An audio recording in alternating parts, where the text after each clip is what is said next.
Let's take a look at making contact with a database item owner from a stored search result. The database we're going to be using is our test database, which is this one here, and this looks like this on the front end.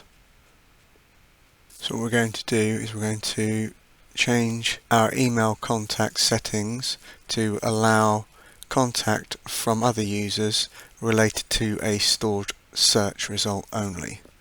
So if I click edit here, and we'll change that. We'll go through these items shortly, but we're going to save that for the moment.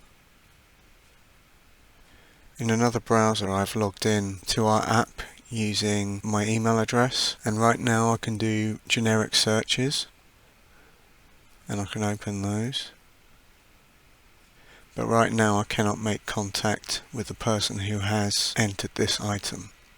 The way to do that right now is with a stored search. So let's go ahead and create a stored search. So close this down. Let's go to store a search.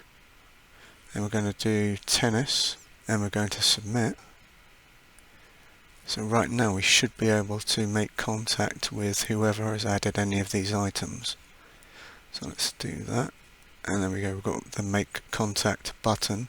So we can make contact from this search result, but we cannot make contact with a public link. So let's just make contact and see what we get. Let's remember our settings. So right now we have, this is empty, and we've got contact made and reply here. We haven't got anything in this area here. So I'm going to go back to my user. I'm going to make contact. And it says, are you sure you wish to make contact? None of your details will be shared. So we're going to confirm that. And it says contact made. So let's see what the email we get from Dataflex Link. Looks something like this. It's pretty basic. If we have a look at our settings again, we'll see that we've just put reply in here. We've not added any text that will go into that email, and the link just says reply, which we can change. So I'm going to change that now.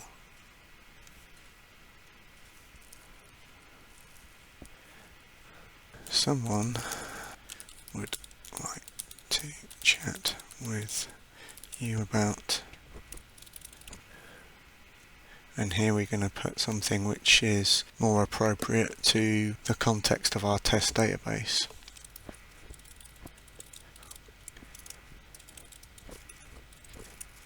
We'll save that. Actually, one other setting we will change, because I don't know if this will be relevant right now. It might be. Cannot make contact. And we'll save that. And let's see what happens if we try to make contact again. Let's go back to that user. So we have that, and we can't obviously make contact here. Right, so remember this is a stored search, so this should appear in our stored searches. So I'm going to go over and click my stored searches, and I'm going to get my stored searches. And we'll see that this is a stored search, which we can open.